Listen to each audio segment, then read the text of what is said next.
مولانا شیخ رفیق عثمانی صاحب کے بیانات سننے کے لیے مولانا صاحب کے آفیشیل یوٹیوب چینل کو سبسکرائب کریں۔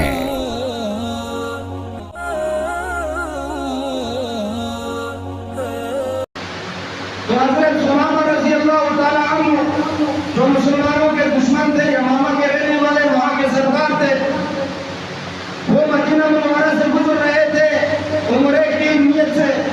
وہاں پیرے میں کھڑے ہوئے مدینہ منورہ میں صحابہ کرام نے حضرت سمامہ رضی اللہ تعالیٰ عنہ کو گرفتار کر کے مسجد نبوی میں لایا اور لا کر ستون کے ساتھ انہیں باندھ دیا۔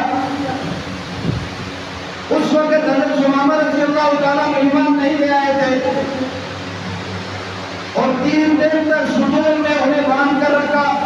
پہلے دن رسول اللہ صلی اللہ علیہ وسلم تشریف لائے، فرمایا کہ سمامہ آپ کیا چاہتے ہیں کہ میں آپ کے ساتھ کس طرح پیش آؤں؟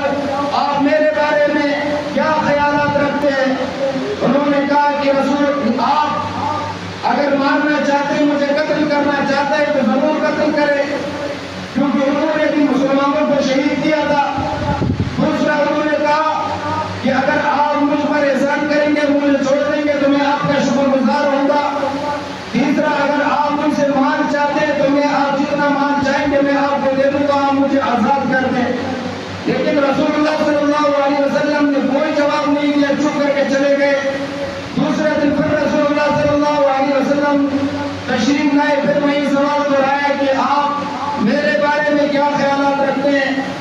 تو حضرت سمامہ رضی اللہ تعالیٰ عنہ نے پھر وہی جواب دیا کہ اگر آپ قتل کرنا چاہتے ہیں تو آپ قتل کر لیں، آپ کا دشمن ہوں۔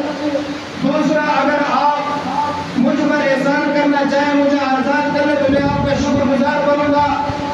اور تیسرا اگر آپ مجھ سے مال لے کر مجھے آزاد کرنا چاہتے ہیں تو آپ جتنا مال چاہیں گے میں آپ کو دے دوں گا۔ لیکن پھر بھی رسول اللہ صلی اللہ علیہ وسلم نے کوئی جواب نہیں دیا، خاموشی سے چلے گئے۔ تیسرے دن پھر رسول اللہ صلی اللہ علیہ وسلم تشریف لائے، پھر رسول اللہ صلی اللہ علیہ وسلم نے وہی سوال دہرایا اور حضرت سمامہ رضی اللہ تعالیٰ نے پھر وہی جوابات دہرائے، اور رسول اللہ صلی اللہ علیہ وسلم نے کوئی سزا نہیں دی، انہیں کوئی سزا نہیں دے کر ویسے صحابہ اکرام کو حکم دیا کہ حضرت سمامہ کو آزاد کر دو، انہیں چھوڑ دو۔ حضرت سمامہ رضی اللہ تعالیٰ عنہ 3 دن تک صحابہ اکرام کے آپس کے اخلاق، آپس میں محبت، اللہ کے سامنے رات کو گنگنانا انہوں نے دیکھا، اور انہوں نے صحابہ اکرام کی آپس کی محبت دیکھی، حضور صلی اللہ علیہ وسلم سے محبت دیکھی، اور جب آزاد کر دیا تو قریب کے کنویں میں جا کر نہایا، نہا کر کپڑے چینج کر کے مسجد نبی میں تشریف لائے اور کہا کہ آج میں گواہی دیتا ہوں اشہد ان لا الہ الا اللہ واشہد ان محمد رسول اللہ، میں گواہی دیتا ہوں کہ اللہ کے سوا کوئی معبود نہیں، اور میں گواہی دیتا ہوں محمد رسول اللہ صلی اللہ علیہ وسلم اللہ کے رسول ہے۔ یہ وہ اخلاق تھے رسول اللہ صلی اللہ علیہ وسلم کے۔ یہی رسول ہے جب اسلام کی بات آتی ہے تو پیٹ میں پتھر باندھ کر غزوات میں شریک ہوتے ہیں۔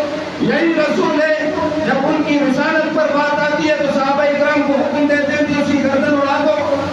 صحابہ اکرام عرض کرتے یا رسول اللہ صلی اللہ علیہ وسلم وہ تو غلاف کعبہ میں جا کر نپٹ گیا ہے، لیکن رسول اللہ صلی اللہ علیہ وسلم فرماتے وہاں سے نکال کر اس کی گردن اڑا دو۔ یہی رسول ہے جس نے غزوات میں خود شرکت کی، یہی رسول ہے جس نے اسلام کی سربلندی کے لیے شیخ ابی طالب نے 3 سال قید کی زندگی کاٹی، یہی رسول ہے جس نے تلوار لے کر دشمن کا مقابلہ کیا۔ اخلاق کے ذریعے ضرور اسلام پھیلا ہے، اخلاق کے ذریعے ضرور اسلام پھیلا ہے۔ صحابہ کرام کے اخلاق کی وجہ سے، حضور صلی اللہ علیہ وسلم کے اخلاق کی وجہ سے، لیکن جب بھی اسلام کے تحفظ کی بات آتی ہے، اسلام کی